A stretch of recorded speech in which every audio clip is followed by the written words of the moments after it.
사도신경으로 우리 믿음을 함께 고백하심으로 7월 31일 수요일 새벽 예배를 하나님 앞에 드리겠습니다. 전능하사 천지를 만드신 하나님 아버지를 내가 믿사오며 그 외아들 우리 주 예수 그리스도를 믿사오니 이는 성령으로 잉태하사 동정녀 마리아에게 나시고 본디오 빌라도에게 고난을 받으사 십자가에 못 박혀 죽으시고 장사한 지 사흘 만에 죽은 자 가운데서 다시 살아나시며 하늘에 오르사 전능하신 하나님 우편에 앉아 계시다가 저리로서 산자와 죽은 자를 심판하러 오시리라. 성령을 믿사오며 거룩한 공회와 성도가 서로 교통하는 것과 죄를 사하여 주시는 것과 몸이 다시 사는 것과 영원히 사는 것을 믿사옵나이다. 아멘. 오늘 우리에게 주신 하나님의 말씀은 시편 24편 1절에서 10절까지 말씀입니다. 시편 24편 1절에서 10절입니다. 땅과 거기에 충만한 것과 세계와 그 가운데 사는 자들은 다 여호와의 것이로다. 여호와께서 그 터를 바다 위에 세우시며 강들 위에 건설하셨도다. 여호와의 산에 오를 자 누구며 그의 거룩한 곳에 설 자가 누구인가? 곧 손이 깨끗하며 마음이 청결하며 뜻을 허탄한 데에 두지 아니하며 거짓 맹세하지 아니하는 자로다. 그는 여호와께 복을 받고 구원의 하나님께 의를 얻으리니 이는 여호와를 찾는 족속이요 야곱의 하나님의 얼굴을 구하는 자로다. 문들아 너희 머리를 들지어다. 영원한 문들아 들릴지어다. 영광의 왕이 들어가시리로다. 영광의 왕이 누구시냐? 강하고 능한 여호와시요 전쟁에 능한 여호와시로다. 문들아 너희 머리를 들지어다. 영원한 문들아 들릴지어다. 영광의 왕이 들어가시리로다. 영광의 왕이 누구시냐? 만군의 여호와께서 곧 영광의 왕이시로다. 아멘. 오늘은 시편 24편의 말씀을 가지고 문들아 머리 들어라 라는 제목으로 말씀을 함께 나누겠습니다. 원래 오늘 이제 시편 22편을 어제 말씀을 나누었기 때문에 23편을 함께 나누어야 되는데 우리가 시편 23편은 우리 교회가 처음 이제 작년에 개척을 할 때 주일 예배 처음 주일 예배를 시편 23편을 가지고 6번에 걸쳐서 설교를 했던 그런 적이 있습니다. 유튜브에 보면 그 6번 설교한 시편이 있는데 이 시편 23편은 그때 설교 2023년 4월 16일부터 5월 28일까지 그 설교했던 그 주일 설교를 대신해서 들으시기를 바랍니다. 그래서 그렇게 자세하게 시편 23편을 설교했던 적이 있었기 때문에 23편은 따로 이 새벽에 다루지 않고 오늘은 24편 말씀을 함께 나누겠습니다. 이 시편 24편은 다윗이 예루살렘 성과 또 예루살렘으로 들어오시는 하나님의 증거궤에 대해서 이 증거궤를 노래하는 그런 시입니다. 아마도 이 시편은 다윗이 하나님의 증거궤를 예루살렘 성에 가지고 들어올 때 지은 시이거나 혹은 어떤 전쟁을 하러 갔다가 가장 앞장서 있던 증거궤가 이 전쟁에 승리하고 다시 돌아오게 될 때, 다시 이 예루살렘 성으로 돌아오게 될 때 불렀던 시인 것으로 보입니다. 다윗과 예루살렘과의 관계, 예루살렘 성과의 관계는 매우 특별한 관계이죠. 예루살렘은 다윗이 왕이 되기까지는 이 가나안 민족 중에서 가장 강했던 여부스 족속이 차지하고 있었던 땅이었습니다. 이미 오래전에 여호수아 시대에 하나님께서 이 여부스 족속이 차지하고 있는 그 예루살렘 땅을 약속으로 주셨음에도 불구하고 이스라엘이 다윗이 이스라엘의 왕으로 등장해서 예루살렘을 점령하기 전까지는 계속해서 여부스 족속이 머물러 있던 그런 땅이었습니다. 예루살렘 성은 가나안의 중앙에 위치해 있을 뿐만 아니라 지정학적으로도 매우 중요한 장소이고 또 이 천혜의 요새였습니다. 그만큼 가나안 족속 중에서 가장 강력했던 여부스 족속이 차지하고 있었기 때문에 유다 족속은 그 땅을 분배받았음에도 불구하고 오랜 세월 동안 이스라엘 백성들은 그 유다 족속들은 그 성을 바라보기만 할 뿐 차지하려고 하지 않았습니다. 이 차지하려고 하지 않았다기보다는 하나님께서 이미 그 땅을 주셨는데 믿음으로 시도하지 못해서 얻지 못한 것이라고 말하는 것이 더 정확한 표현이겠죠. 그러나 다윗은 자기가 하나님이 자신을 왜 왕으로 세웠는지에 대해서 잘 알고 있는 사람이었습니다. 하나님께서는 아브라함에게 주셨던 그 약속을 성취하게 하시기 위해서, 그리고 그 약속의 마무리, 구약의 약속의 마무리를 짓게 하기 위해서 목동이었던 자기에게 기름을 부으셔서 이스라엘의 왕으로 삼으셨다는 사실을 다윗은 잘 알고 있었습니다. 그래서 이런 사명을 받은 다윗은 하나님의 약속이 있고 또 증거궤 위에 임하시는 하나님의 임재가 있는 그 예루살렘과 또 그 하나님께서 차지하라고 약속하신 주신 그 땅을 차지하는 그 일, 또 그 하나님의 증거궤가 또 예루살렘 성으로 들어오는 그 일들을 이렇게 기뻐하면서 시편 24편의 시를 쓴 것이죠. 다윗은 예루살렘과 그 하나님의 영광을 위해서 기록한 이 시편 24편을 이렇게 시작합니다. 1절과 2절에 보면 땅과 거기 충만한 것과 세계와 그 가운데 사는 자들은 다 여호와의 것이로다. 여호와께서 그 터를 바다 위에 세우시며 강들 위에 건설하셨도다. 아멘.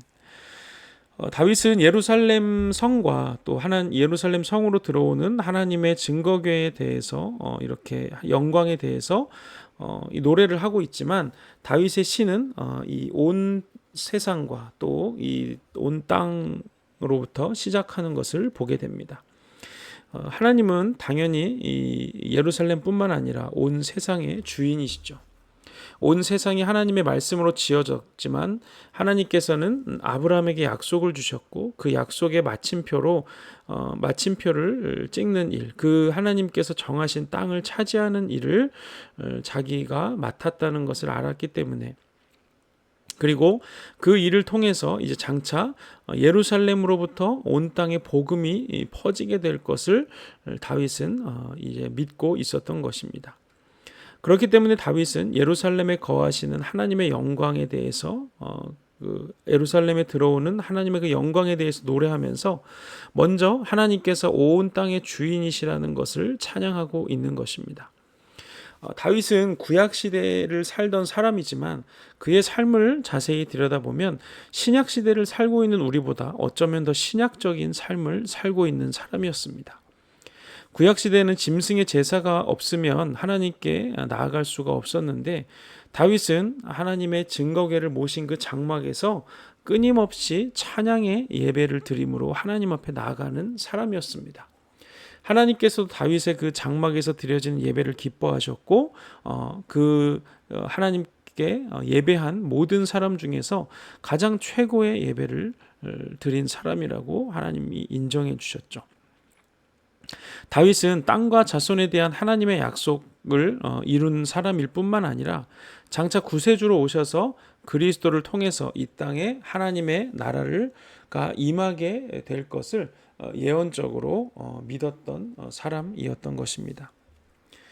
다윗이 기록한 시편에 보면 이 메시아 그리스도에 대한 예언들이 많이 예언적으로 기록되어 있는 것을 보면 다윗이 얼마나 예언적인 사람이고 또 얼마나 하나님의 약속에 이렇게 예민하고 또 밝은 사람이었는지를 알 수가 있습니다. 그렇기 때문에 다윗은 하나님이 단지 예루살렘과 또 증거궤 위에만 거하시는 이스라엘만의 하나님이 아니시라 온 땅의 주인이시라는 것을 선포하면서 이 예루살렘에 대한 또 예루살렘에 들어오는 하나님의 영광에 대해서 노래하고 있는 것을 보게 됩니다. 다윗은 하나님의 나라가 경건한 그 한 사람과 또 예루살렘으로부터 시작해서 한 나라와 또 온 열방을 향해서 퍼져나갈 것이라는 사실을 믿음으로 노래하고 있었던 것이죠. 이 구약의 마지막 선지자인 말라기 또한 그 일에 대해서 이렇게 얘기하는데요. 말라기 2장 15절에 보면 그에게는 영이 충만하였으나 오직 하나를 만들지 아니하셨느냐. 어찌하여 하나만 만드셨느냐. 이는 경건한 자손을 얻고자 하심이라. 그러므로 내 심령을 삼가 지켜 어려서 맞이한 아내에게 거짓을 행하지 말지니라. 이렇게 기록합니다. 말라기도 하나님께서 온 땅을 한순간에 하나님의 나라로 만드실 수 있는 그런 능력의 하나님이시지만 그렇게 하지 않으시고 경건한 이 가정을 통해서 태어난 경건한 자손들을 일으키셔서 그들로 인해서 하나님의 나라를 세우실 것이라는 사실을 선포하고 있는 것입니다. 하나님께서는 느려 보이지만 그런 방식으로 하나님의 나라를 이루어 가시는 것이고, 그렇게 하나님께서 하시는 이유는 무엇이냐면 그 영원한 나라에서 우리가 하나님의 상급을 얻을 수 있게 하시기 위해서 우리에게 그 일들을 맡기신다는 것이죠. 다윗은 누가 이 하나님의 약속에 참여할 수 있는 자들인가, 누가 이 일에 참여할 자인가를 3절과 4절에 이렇게 고백합니다. 여호와의 산에 오를 자가 누구며 그의 거룩한 곳에 설 자가 누구인가? 곧 손이 깨끗하며 마음이 청결하며 뜻을 허탄한 데 두지 아니하며 거짓 맹세하지 아니하는 자로다. 이렇게 이야기합니다. 이 하나님의 거하시는 그 거룩한 산, 하나님의 영광이 임하고 또 그곳으로부터 온 땅에 복음이 퍼지게 할 그 거룩한 산의 설 자가 누구인가라고 이야기하면서 손이 깨끗하고 마음이 청결하고 또 뜻을 허탄한 데 두지 않고 거짓 맹세하지 않는 자다, 이렇게 이야기하죠. 다윗은 그 거룩한 사람이 이 손으로 하는 행실과 또 마음에 품은 뜻과 또 입술로 하는 말이 온전한 사람이다, 이렇게 언급하고 있는 것입니다. 그런데 이어지는 5절에서 그런 사람, 그렇게 손으로 하는 행실과 마음에 품은 뜻과 입술로 하는 말이 온전한 사람을 이렇게 이야기하죠. 이 5절 말씀에 보면 하나님께 복을 얻고 의로움을 얻은 자다, 이렇게 이야기를 합니다. 그런데 이렇게 하나님께 복을 얻고 의롭게 될 수 있는 사람은 어떤 사람이냐? 6절에 이렇게 기록하죠.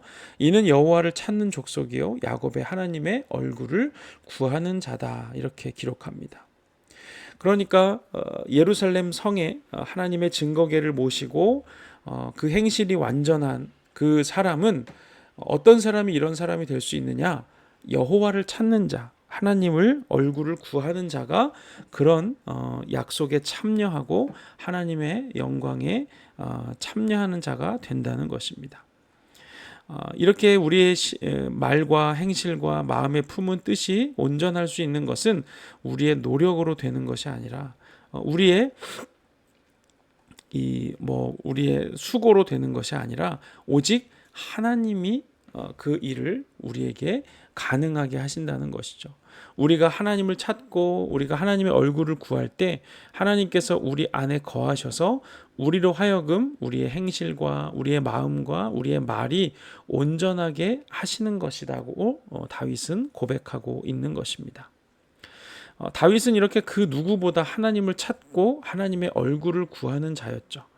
다윗은 하나님을 갈망했기 때문에 하나님의 증거궤를 정말 귀하게 여긴 사람이었습니다. 왜냐하면 하나님이 그 증거궤 위로 임재하실 것이라고 모세에게 말씀하셨기 때문입니다.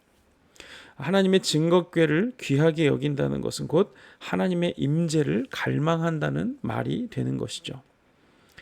그런데 이스라엘 백성들이 엘리의 제사장 때 블레셋과 전쟁을 하다가 증거궤를 빼앗기는 일이 있었습니다. 그들은 하나님의 임재를 사모하는 마음은 없었기 때문에 하지만 증거궤가 하나님이 거기에 임하신다고 하셨으니까 증거궤가 무슨 하나님이 특별한 어떤 능력이 있다고 생각하고 증거궤를 마치 부적처럼 사용해서 전쟁에 임했습니다. 하나님은 증거궤 위에 임하신다고 하셨지만 그것은 하나님을 사모하고 하나님의 임재를 갈망하라는 이야기지 그 증거궤를 부적처럼 사용하라는 말은 아니었던 것이죠. 이스라엘 백성들은 하나님을 찾지 않고 하나님의 얼굴을 구하지 않으면서 증거궤가 있으면 전쟁에서 승리할 것이라는 잘못된 믿음이 있었던 것입니다. 그들은 전쟁에 승리하기 위한 목적으로 그 도구로 증거궤를 사용한 것이죠. 창조주 하나님을 내 이익을 위한 도구로 사용한다? 이것만큼 무례하고 악한 일이 또 있을까요? 그러나 우리가 다윗처럼 하나님을 사랑하고 갈망하는 마음이 없이 그런 종교 생활을 하게 된다면 우리도 알지 못하는 사이에 그 무례하고 악한 일에 이 악한 그 길에 서 있을 수 있게 됩니다. 내 이익을 위해서, 내 승리를 위해서 하나님을 이용하고 하나님을 도구로 사용할 수 있게 된다는 것이죠. 내 승리를 위해서 하나님을 이용하는 것이 아니고 하나님을 갈망하고 그분과 함께 하기 때문에 그분이 내 안에 계시기 때문에 그분의 승리에 우리가 동참하게 되는 것이란 것을 우리는 잊어서는 안 된다는 것입니다. 그래서 이 다윗은 이 시편 마지막 24편에서 우리가 잘 아는 이런 선포를 외칩니다. 문들아 머리 들어라, 영광의 왕이 들어가신다, 이렇게 외치죠.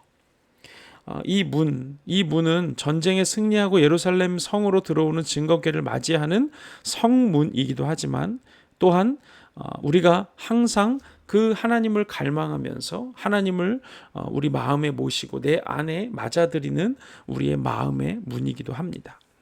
우리가 언제나 승리하고 우리가 언제나 이 하나님의 이 영광 안에 머물기 위해서는 우리의 마음의 문을 활짝 열고 하나님이 우리 안에 들어오시도록 우리가 갈망하고 기대해야 한다는 것입니다. 그렇게 될 때 우리의 말과 우리의 행실과 우리의 마음이 정결해지고 그런 우리를 하나님은 복되다고 하시고 그런 우리를 통해서 이 온 열방을 하나님의 나라로 만들어 가신다는 것입니다. 예수님께서도 요한계시록 3장 20절에서 이렇게 말씀을 하시죠. 볼지어다 내가 문 밖에 서서 두드리노니 누구든지 내 음성을 듣고 문을 열면 내가 그에게로 들어가 그와 더불어 먹고 그는 나와 더불어 먹으리라 말씀하십니다. 주님은 우리의 마음의 문을 활짝 열었을 때 우리 안에 들어오셔서 우리에게 승리를 주시는 분이시고 그 승리를 나 혼자뿐만 아니라 또 이 온 열방에 하나님의 깃발을 꽂고 하나님의 나라로 만들어 가도록 우리를 하나님의 그 영광의 약속에 동참하도록 우리를 부르시는 분이십니다.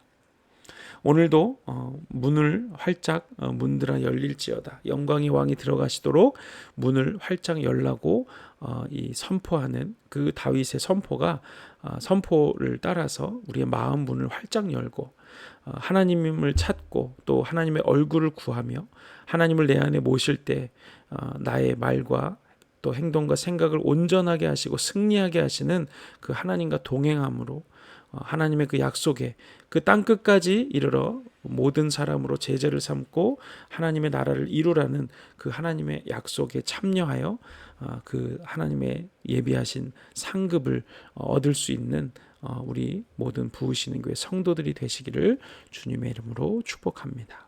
기도하겠습니다. 하나님 감사합니다. 오늘 우리에게 하나님의 놀라운 은혜의 영광을 부어주시니 감사합니다. 우리가 마음 문을 열고 주님을 모실 때 우리 안에 오셔서 우리에게 승리를 주시고 또 우리의 행실과 우리의 마음과 우리의 말이 온전케 하여 주셔서 하나님의 복을 누리며 또 하나님 온 땅을 향해서 하나님의 나라를 세우는 그 약속에 참여함으로 영원한 상급에 얻을 수 있는 그런 귀한 직분을 우리에게 맡겨주시니 감사합니다. 하나님 주님께서 우리 안에 거하실 수 있도록 우리의 마음의 문을 활짝 열고 우리의 마음의 그 문을 우리의 마음에 시온의 대로가 열리게 하셔서 주님이 우리 안에 충만히 거하시고 다윗이 주님의 증거궤를 사모했던 것처럼 주님의 임재를 사모했던 것처럼 우리도 주님이 나와 함께 하시는 것을 사모하는 오늘 하루로 승리하게 하여 주시옵소서. 이제는 우리 구주 예수 그리스도의 은혜와 하나님 아버지의 사랑과 성령의 교통하심이 하나님 안에서 하나님이 우리의 마음 안에 들어오시기를 원하며 우리의 마음문을 활짝 열고 주님을 맞아들이기를 결단하는 우리 모든 부으시는 게 성도들 머리 위에 이제로부터 영원토록 함께 하시기를 간절히 축원하옵나이다. 아멘. 감사합니다. 오늘 수요일입니다. 저녁에 예배가 있죠. 저녁 예배를 통해서 또 볼 수 있기를 바라고 만나기를 바라고 오늘 하루 우리 마음을 활짝 열고 주님이 우리 안에 거하실 수 있도록 주님과 동행하는 승리하는 하루 되시기를 축복합니다. 저녁에 뵙도록 하겠습니다. 감사합니다.